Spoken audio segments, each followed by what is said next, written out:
আসসালামু আলাইকুম ভিউয়ার্স, আমি আয়েশা আক্তার লিপি সবাইকে ওয়েলকাম করছি আমার চ্যানেল ফুড স্টেশন বাই আয়েশাতে। আজ করে দেখাবো এমন একটি মজাদার ডেজার্ট আইটেম যেটা বানানো খুবই সহজ কিন্তু খেতে অসাধারণ। নাম তার মালাই কেক বা রাবড়ি কেক।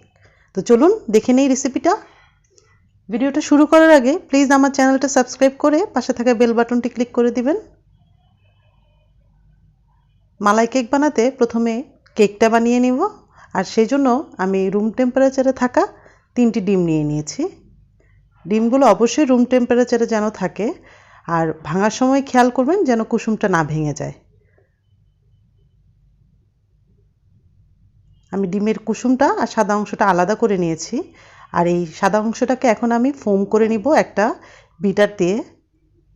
হ্যান্ড উইস্ক দিয়েও করা যাবে, সেক্ষেত্রে সময়টা বেশি লাগবে। হালকা একটু ফোম হয়ে আসলে তাতে অ্যাড করে দেব 1/4 কাপ পরিমাণ চিনি। চিনিটা চেষ্টা করবেন দুবারে বা 3বারে অ্যাড করতে। আমি দুবারে অ্যাড করেছি। তো এই ধরনের একটি ক্রিমি টেক্সচার আসলে তখন তাতে অ্যাড করব কুসুমগুলো। কুসুমগুলো ডিমের সাদা অংশের সাথে খুব ভালোভাবে মিশিয়ে তারপর অ্যাড করব শুকনো উপকরণগুলো। এই কেকের মধ্যে কোনো রকম অয়েল বা বাটার ইউজ হয় না। তো শুকনো উপকরণগুলো আমি একটা স্ট্রেনারে নিয়ে নিচ্ছি। দিয়ে দিলাম আধা কাপ আরও 1 টেবিল চামচ ময়দা, আর তাতে দিয়ে দিচ্ছি 1 চা চামচ পরিমাণ বেকিং পাউডার আর 1 চিমটি পরিমাণ লবণ। শুকনো উপকরণগুলো এভাবে চেলে তারপরে মিক্স করব। তো চেষ্টা করবেন একবারে না করে দুবারে বা 3বারে মিক্স করতে, আর এমন ফোল্ডিং ওয়েতেই মিক্স করবেন। কোনো তাড়াহুড়া করবেন না, না হলে এই ডিমের ফোমি ভাবটা নষ্ট হয়ে যাবে আর কেকটা তেমন ফুলতে চাইবে না। তো মিক্স করা হয়ে গেছে। আমি এখন একটা ওভেন প্রুফ বাটির মধ্যে কিছুটা অয়েল ব্রাশ করে এটাতেই আমি আজকে বেক করব পানিতে। তো বাটিটা যেন ওভেন প্রুফ হয় সেদিকে খেয়াল রাখবেন। কেকের ব্যাটারটা এমন করে সমান করে দিবেন, আর আমি একটা কাঠি দিয়ে দাগ কেটে নিব, এতে করে ভেতরে কোনো বাতাস থাকলে বের হয়ে আসবে। আজকে আমি হাঁড়িটার মধ্যে কেকটা বেক করব, তাই আমি হাঁড়িটার মধ্যে দিয়ে দিয়েছি একটা স্ট্যান্ড, আর তার উপরে বাটিটা বসিয়ে দিয়েছি। বাটিটা যেহেতু ওভেন প্রুফ তাই ফেটে যাওয়ার কোনো ভয় নেই। আর পানি দিয়ে নিয়েছি গরম পানি। তো পানিটা বেশি দেওয়ার দরকার নেই, আর আমি ঢাকনাটা একটা লং দিয়ে ঢেকে দিয়েছি।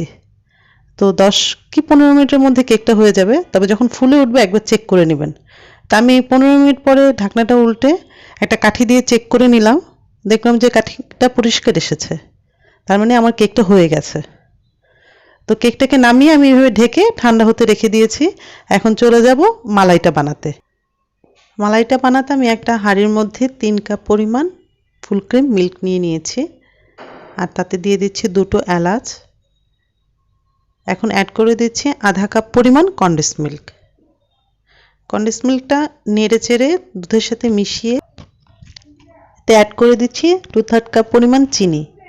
চিনিটা স্বাদ অনুযায়ী বাড়িয়ে কমিয়ে দিতে পারবেন। তো 2-একটা বলক আসার পরে আমি এলাচগুলো উঠিয়ে নিচ্ছি।